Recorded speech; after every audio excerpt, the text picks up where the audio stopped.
आज हम बात करेंगे 16 महाजनपदों के बारे में। छठी शताब्दी ईसा पूर्व के दौरान कई शहरों, कई शहरी केंद्र और राजनीतिक संस्थाएं एक ऐसे क्षेत्र में अस्तित्व में आईं जो उत्तर पूर्व में गांधार से लेकर पूर्व में अंग तक, मध्य भारत और दक्कन तक फैला हुआ था। पाली में लिखे गए बौद्ध ग्रंथ जैसे कि अंगुत्तर निकाय और जैन ग्रंथ भगवती सूत्र कुल 16 प्रभावशाली राज्यों की गणना करते हैं, जिन्हें 16 महाजनपद कहा जाता है, जो बुद्ध के जीवन काल के दौरान अस्तित्व में थे। तो चलिए देखते हैं, लेकिन उससे पहले चैनल को सब्सक्राइब करना ना भूलें। सबसे पहले बात करते हैं काशी महाजनपद की, जिसकी राजधानी वाराणसी थी। काशी का सबसे शक्तिशाली राजा ब्रह्मदत्त था। पूर्वी उत्तर प्रदेश में स्थित कौशल महाजनपद की राजधानी श्रावस्ती थी। रामायणकालीन कौशल की राजधानी अयोध्या थी।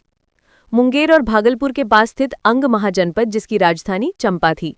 बुद्ध के समय चंपा की गणना भारत के 6 महानगरों में की जाती थी। गया और पटना के पास स्थित मगध महाजनपद, जो उत्तर भारत का सबसे शक्तिशाली महाजनपद था, इसकी प्राचीन राजधानी राजगृह थी।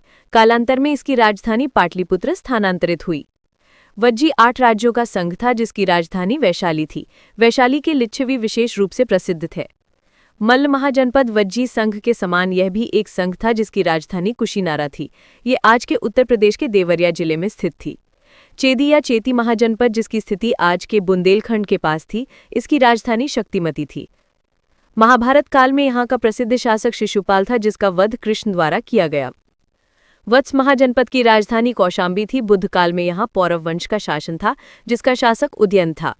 कुरु महाजनपद की राजधानी इंद्रप्रस्थ थी। बुद्ध के समय यहाँ का राजा कौरव्य था।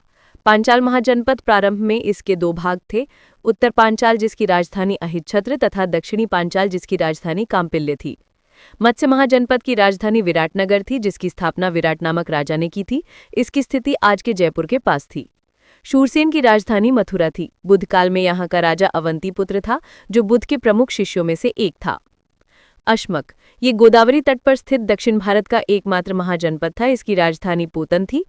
अवंती महाजनपद में उत्तरी अवंती की राजधानी उज्जैनी तथा दक्षिणी अवंती की राजधानी महिष्मती थी। राजनीतिक और आर्थिक दोनों ही दृष्टियों से उज्जैनी प्राचीन भारत का एक अत्यंत महत्वपूर्ण नगर था। आज के पाकिस्तान में स्थित गांधार महाजनपद, जिसकी राजधानी तक्षशिला थी। तक्षशिला प्रमुख व्यापारिक नगर होने के साथ साथ शिक्षा का भी प्रमुख केंद्र था। गांधार का पड़ोसी राज्य कंबोज महाजनपद, जो श्रेष्ठ घोड़ों के लिए विख्यात था, इसकी राजधानी राजपुर अथवा हाटक थी। अगर आपको वीडियो पसंद आया हो तो लाइक करें और ऐसे ही ज्ञानवर्धक वीडियो देखने के लिए ज्ञानवाणी चैनल को सब्सक्राइब करें।